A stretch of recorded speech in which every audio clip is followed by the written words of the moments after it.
gave yesterday about this lesson. You all have done it. Man overboard. I hope you have done it. Yes, ma'am. Who's saying yes? May I know your name?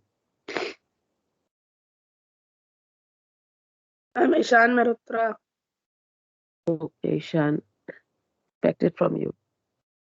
Okay. It was quite unpleasant to know, he replied rather severely. I remember a time when the ship on which I was traveling ran, of course. We had we were wandering on the ocean for a couple of days. So now the man has told that girl, the storm is not that exciting. And once he had experienced it live, when the storm made the ship do not reach the shore for a couple of days, and they were in the ocean, wandering about. Wandering means moving aimlessly. Then the girl remembered what her English teacher had once told when she was crossing English Channel on her way back to Singapore, that there was a big storm near Gibraltar. Then the ship got rocked to and fro. That means the ship was moving to and fro very rapidly. Everything in the cabin rolled up and down. Even the heavy pianos were crashing against the walls. So this was the teacher's experience which she remembered. Now all this imagination made her uh, go very exciting, and she was on the table in the ship where she was when she discussed about this with everyone, and he asked uncle, wouldn't it be fun if the storm broke when we had just lunch, when we were having lunch, and the tray and the food and the dishes would go running here and there, and the chairs where they are sitting would also be moving along with them. Now listening to this, let's see what happened to everyone. Everyone round the table stared at me in horror. I thought to myself, oh, these adults, they have no sense of adventure. How dull they are. So, what are her feelings about the adult people? Please note down the question. What are Vasanta's feelings for the adult people? Now, she thinks that the people are devoid of adventure. They have no adventure because the people were horrified listening to this. The storm didn't break.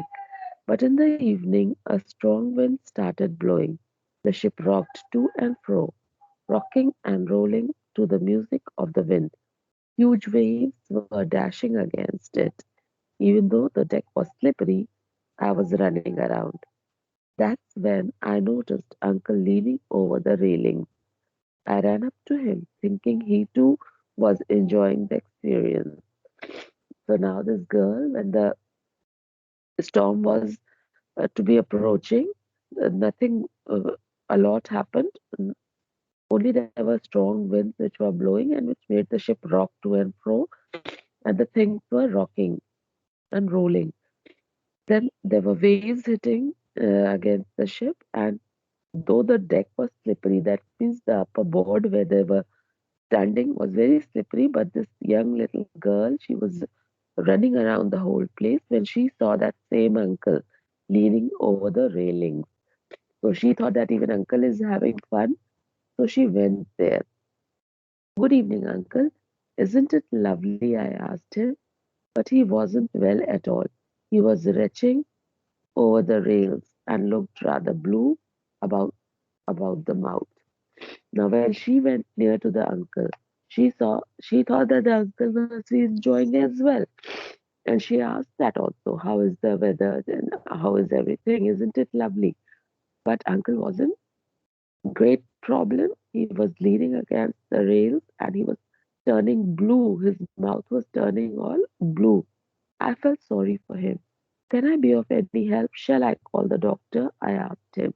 Now I hope like these lines are clear. Now the girl inquired if everything was okay and should she call a doctor for him. He couldn't reply but only held up his hand. Now he held up one hand, just giving a signal that he's not well. As another bout of retching shook him, he leaned over the railings. At the same time, a huge wave lashed the ship.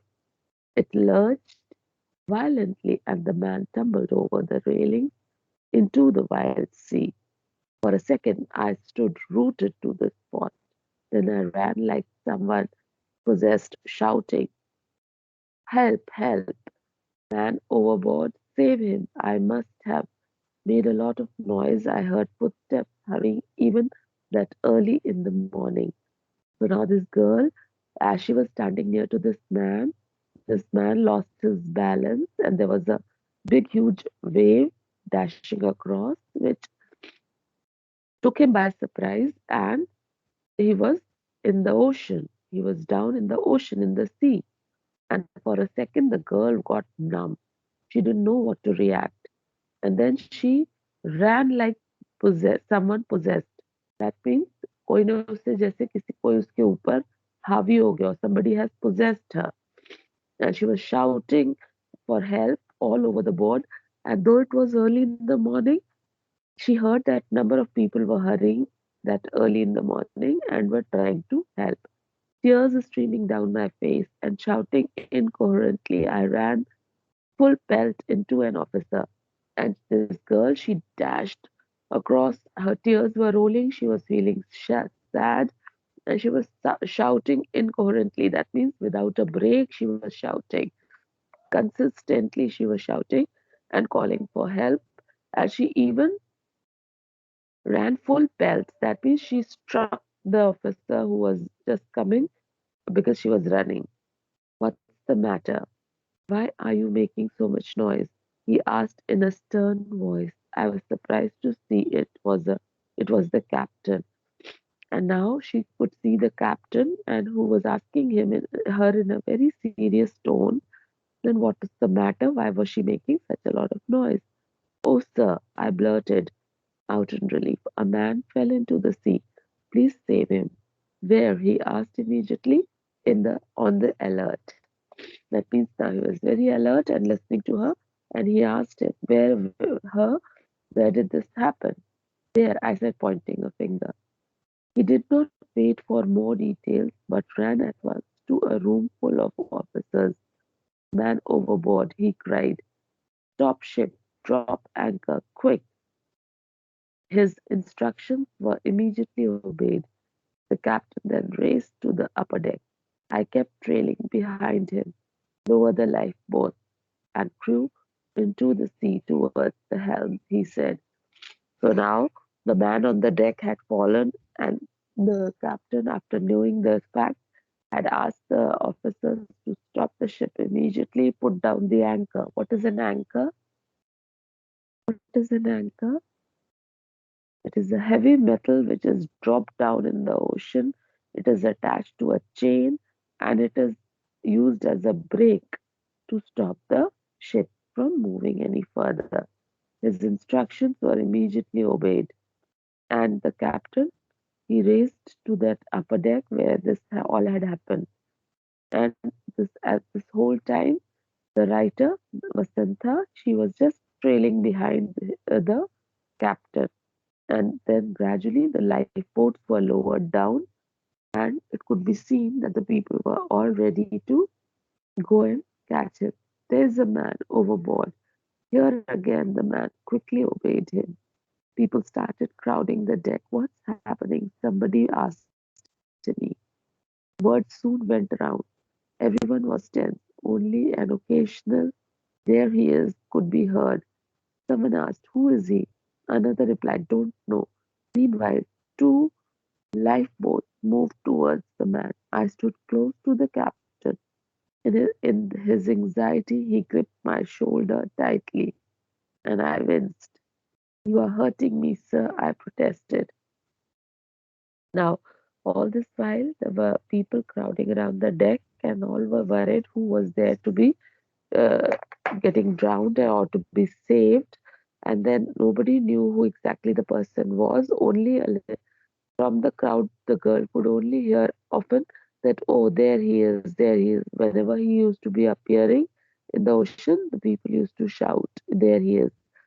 And then, meanwhile, there were two lifeboats which moved towards the man, and she stood very close to the captain. And the captain also in his anxiety, He used to grip the girl's shoulder tightly. And to this, the girl said, "Sir, you are hurting me." Now, please note down the questions based on it. What had happened to Uncle?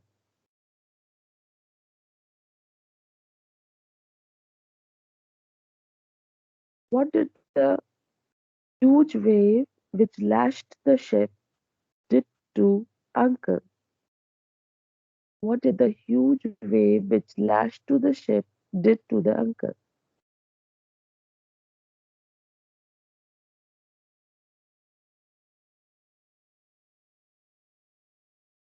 Next,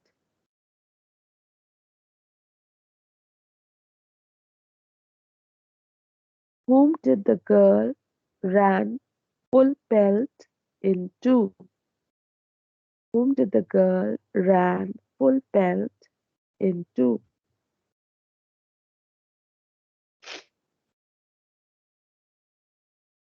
What was done to save the man overboard? What was done to save the man overboard? That's it. So these are the two things that you are supposed to do. Please make sure you do the letter writing as well as the questions based on this comprehension which I read just now.